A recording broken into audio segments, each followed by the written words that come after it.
right, this is the continuation, or you could say part two of the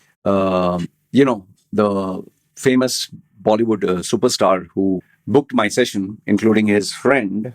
And I told you in the previous video, if you don't know what I'm talking about, there is a link down below on what my experience was with this superstar and, my surprise, what all we went through. And finally, like I told you, if you gave me enough and more yes in the comment section, I would make a video sharing what confidential stuff they asked me to share on my YouTube channel. A special thank you to a couple of my old timers who watch my videos. I thought you guys had vanished. You actually, you actually sent me private messages and said, "Loy, you must forget if you get even one person who says they're interested. No, you must share the information." So I was like, okay, fine, because these are people I respect. So having said that, I'm going to share with you the uncensored, the censored, it's not uncensored. Out of 40 pages of information, I can only share 6 with you. It's nothing of reinventing the wheel, but it is the confidential stuff that these Bollywood superstar shared with me. Okay, remember, it had to go through their PR team. They had to censor if there was anything that had to be removed. And finally, this is the end script. So if you see something that is maybe if you see something that is like I'm talking like this and suddenly, something means that part had to be cut off. I'm not going to redo the whole video because it takes a lot of time. Okay. Having said that, here are the things he shared with me, which kind of shocked me. Some of them shocked me, some did not. But like I said, I had to censor the names, identities of lots of individuals. So let's start, and in no particular order, and feel free to comment down below which among them surprised you, which among them you don't agree, which among them you're like, oh, sheesh, I didn't know this also existed. All right. No particular order, this is what he shared with me. Number one, he and she, both of them. Number one, they said that competition is intense, which every one of us knows. But I wasn't aware of the fact that if you do find someone who is highly competitive, you have to make sure that you destroy them. That was like, I thought, competition makes you better. But what shocked me was if you do spot someone who can be a competitor or who's dangerous for you, you have to make sure that you make life miserable for them. Not obviously directly, indirectly. And he had shared with me 2 or 3 legendary names whom I looked up to. I was like, these are the people who are my heroes, And he actually gave me instances where they made sure that they destroyed the lives, not career, lives of these people, whether it was introducing alcohol, sending women, drugs, getting them addicted to something, getting them having a false sense of security, diverting them to something else. So he said this goes on in the industry, and sometimes it even goes on to getting some very powerful people to give you threats that don't accept this movie or you accept this movie.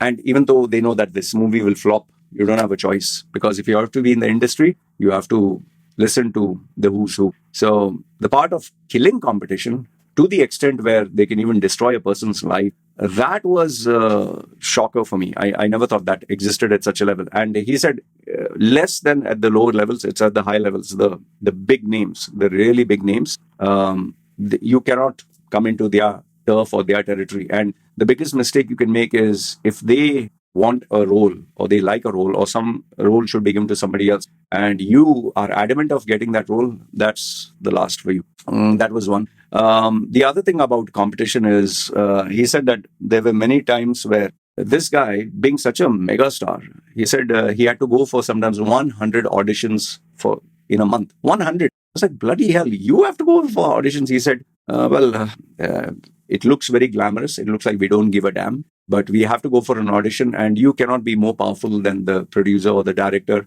or the public. He's saying if the public accepts you, he's saying pre-social media era, Rajesh Khanna days, you were the god and people would dance to you. He's saying even maybe until Amitabh Bachchan's time. But after that, once the internet brought life, once chatting, exchanging messages, media came, newspaper, he said, you were not more powerful than the public. And he's saying today's social media day and age, even if you're a mega star and they don't accept you, then it's suicide. So 100 auditions a month for even top level actors. I was like, what the bloody hell? And he said the only way to overcome this audition is if you either take a pay cut or you pay the guy or you give him a guarantee that so many theaters will accept it and so much money will be made, and they put their skin in the game, only then you'll get. And in some cases, which even baffled me even more, is some of them are ready to literally work for free, or we'll get into profits when they know that this may not work. So a lot of sacrificing has been done even by the top guys.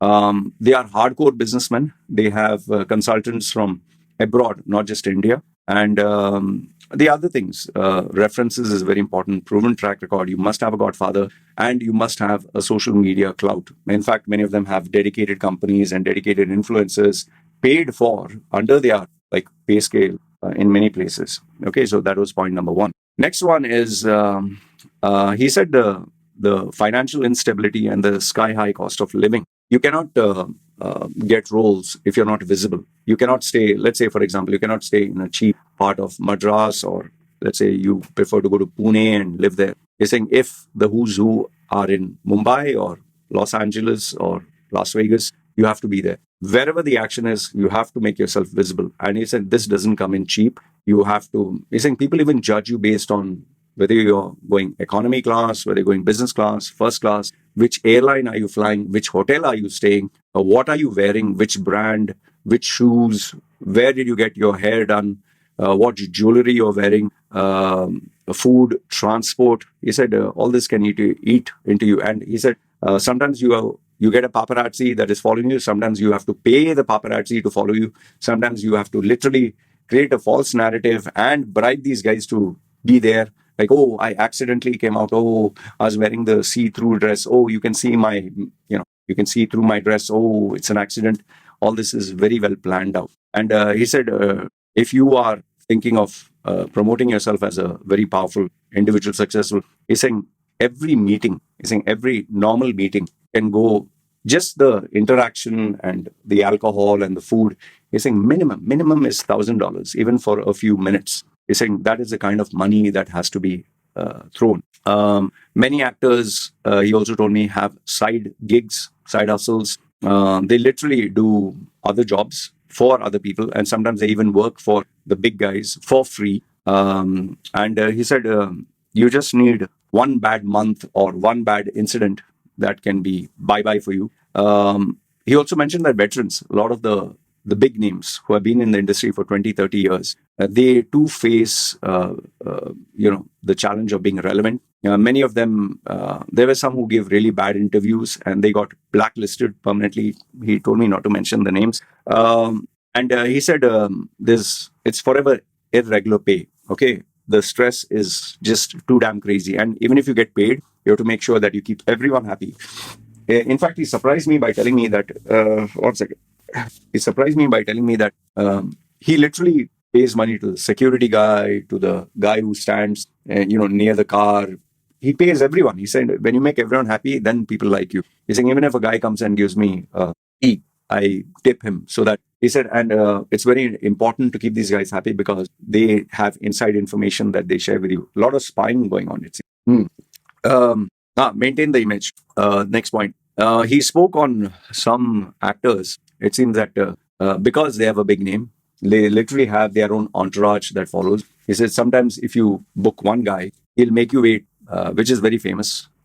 He gave 2-3 people's name. He said if you book these guys, you have to wait, minimum maybe 4 hours, even up to 8 hours. Just wait for them to come. When they come, they don't come alone. They come with an entourage of cars or vans or whatever. And you have to pay for each one. Huh? By the way, it's not for free. You have to pay for each one. They have a list of things that they want. Just give me a second. Let me, something tickling my nose. When something tickles your nose. Okay. He said they have a list of requirements. Sorry, man. They have a bunch of requirements, how things should be. This was funny. Some of our muscle-bound celebrities have their gym. Their gym also follows them. The gym trainer follows them. The nutritionist follows them. What else? Makeup guy follows them. Hairstylist follows them. Social media fellows with the same. Each one has their own van or whatever. And food should be given to all of them. Drinks, everything. They should be taken care of. And they never come alone. They come in a group.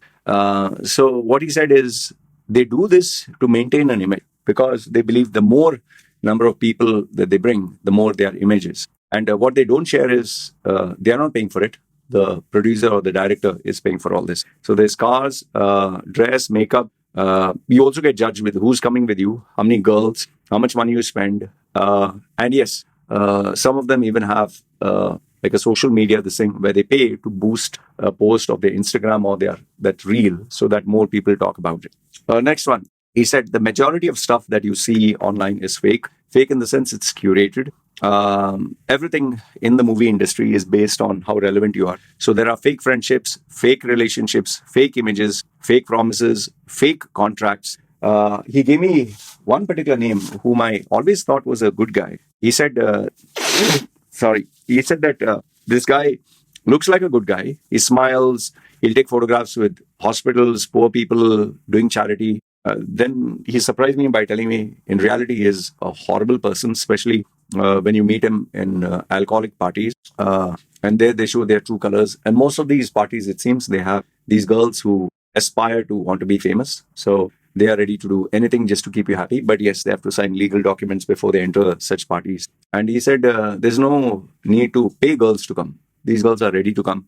Many of them want to be famous, rich, whatever. So they're ready to do anything. And many of them, he said, who appear to be saints are actually have a very dark side to them. Okay, this was a very common belief. Right hand shouldn't know what left hand is doing. He said there are a lot of activities. People are aware of it today. Like black money is converted to white. There are certain individuals who sponsor the movie, who pay the financials. There are individuals who appear to be paid big money, but they are not being paid anything. They pay for fake reviews. They pay social media people. They pay others to say that the movie is amazing.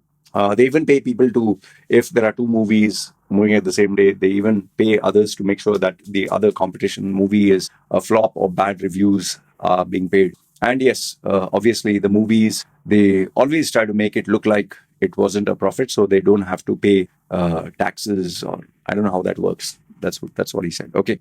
This one was kind of surprising. I never expected him to tell me this. He has a psychologist, psychiatrist, whatever, who is full-time. He pays a lot of money for it. It's obviously confidential. It said that there's a lot of depression, there's mental anguish, there's emotional breakdown. Many of them are addicted to pills, drugs, because mentally they are in a very bad place. He's saying rejection is very hurtful no matter at what level you are. And especially you have to develop a thick skin when 1 minute the public loves you, next minute they turn against you. There were times where just think of the biggest superstar and just imagine that the biggest superstar is asking question, am I not good enough? Am I not talented? Am I a has-been? So he gave me some big names and said that they sometimes have doubts. He gave me a couple of actors who have done more than 100+ movies that still get ghosted, that still get treated like dirt, but they show that they are being, appreciated. He also said if you're mentally, emotionally not strong, this is not the industry for you.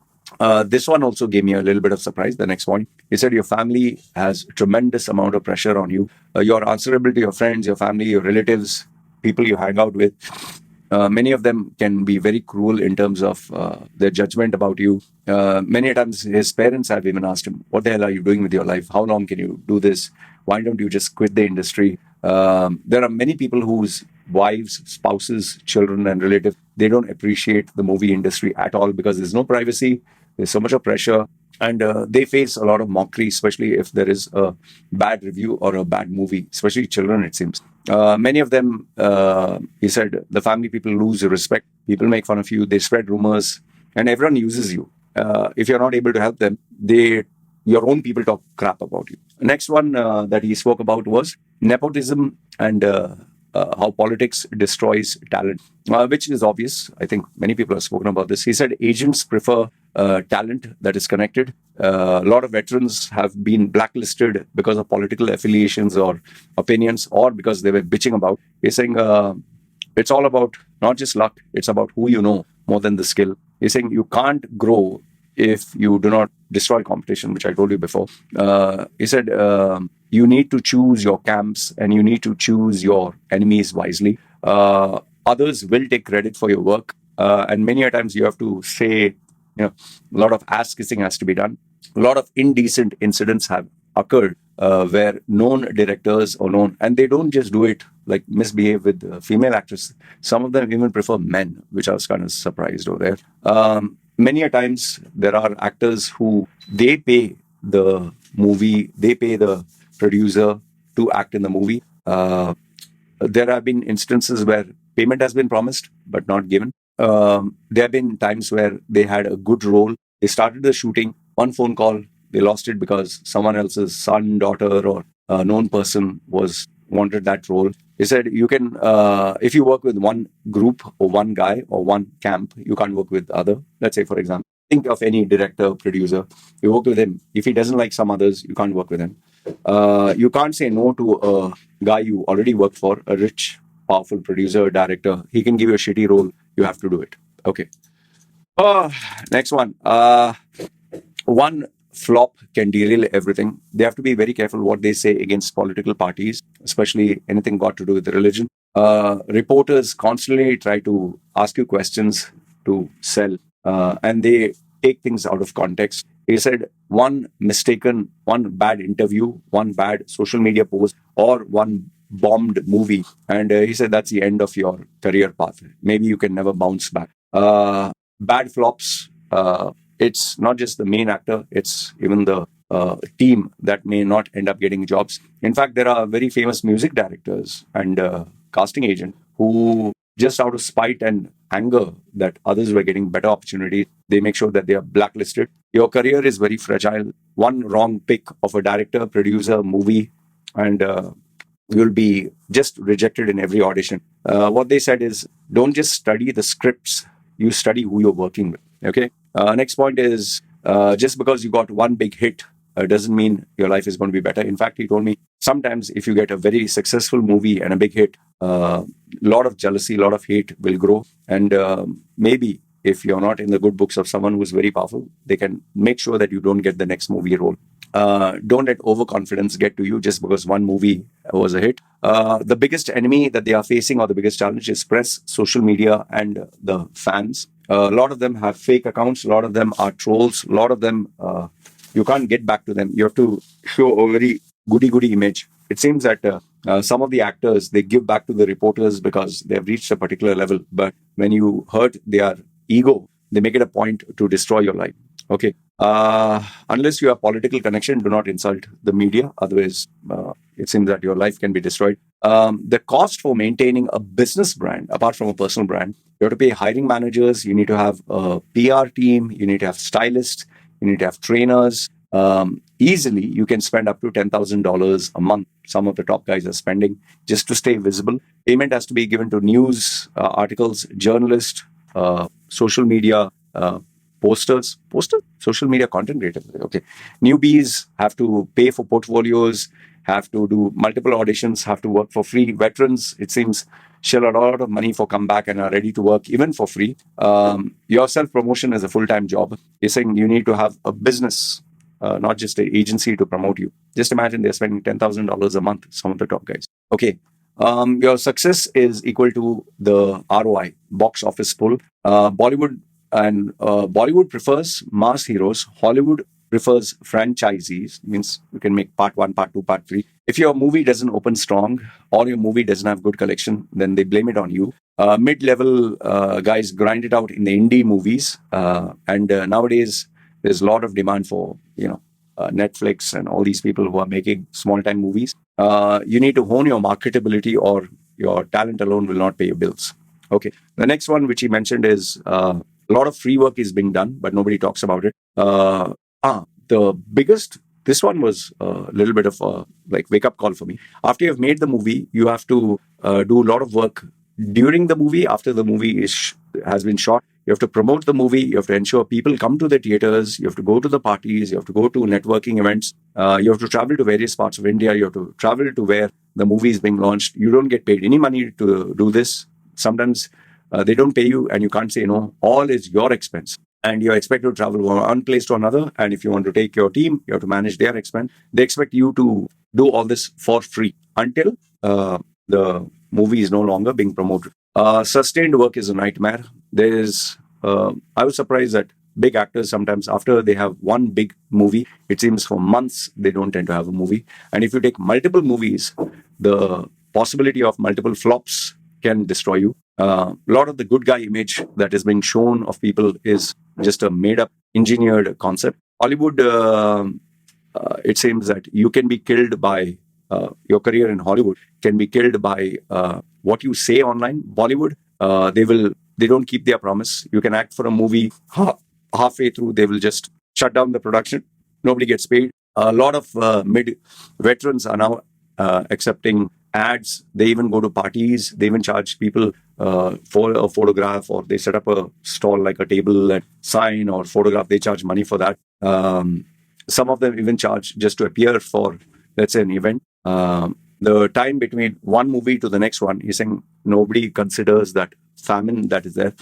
You need money to, sorry, you need money to manage for the whole year. And you definitely need a side job. That's what this big actor said. You need a side job. You need a side business. There are many actors, actresses promoting brands which they don't believe in, and they take a lot of money for it, and they don't care whether the company survives or not. Auditions can be really painful. They body shame, typecast, they exploit you. So maybe if you are a Muslim and you can be put as a terrorist always. Maybe if you look funny, they'll not give you any other role other than being funny. And if you're a girl and you look sexy, they'll always put you as an item and sexualize you. You cannot gain any pounds, especially if you're a female. Many of them have been, they have had to go through surgery. The director on the face told them, go get a surgery done. Some of them have been advised to take steroids. There are doctors at the beck and call. There are a lot of pills being given, a lot of banned substances. And the ones who are at the top can afford trainers, nutrition, and private chefs, but the rest of them can't. Casting couch is still very much a reality, and people are also very much afraid of the Me Too, movement. Okay, a lot of scams are taking place. A lot of fake agents are there. A lot of opportunities which are promised are not given. Sometimes you work and then they don't pay you. You can be ghosted after you finish the shooting. A lot of people who have worked. If they are promised 100, maybe they are given 20. And if you complain about it, then you are banned from coming. Obviously, luck is very important. Last 2 points, he said there is no privacy. Once you get into this industry, you have to try to be famous. There's no normal life. Paparazzi, stalkers, trolls, all of them follow you. Literally 24/7. You have to make sure, even if you're not comfortable, that people know about you. Many females come just to get a few movies, try to find a rich guy and get married. Most of the guys who are coming there are just looking for making it big, but then they get confused. Stress is quite rampant. On an average, it seems an actor is working 18 hours a day. That's crazy. Late night parties is a reality. There is no isolation. You cannot set any boundaries. And you have to respect the media or the reporters and the people who comment. Otherwise, it's suicide. Last, if not the least, age, skin color, religion, political affiliations, and who are you competing with, all will represent whether you survive or not. But the biggest one is, if you act in a movie, because of you, how much collection they can make, that will depend on whether you'll get the next job. And last, if not the least, do not make awful enemies or you'll not survive in this industry. All right. So these were the things that were shared to me. Like I said, I literally wrote 40 pages, but then I had to summarize it and choose only what was most important. Hope you enjoyed this video. Let me know your thoughts. Which one surprised you the most? I would be very curious to know. Or were they all the stuff that you knew? For me, some of them were surprising, especially when they gave me names. But then again, I can't share everything. All right, good, bad, ugly, feel free. Comment down below. This is me signing off. Yeah, bye.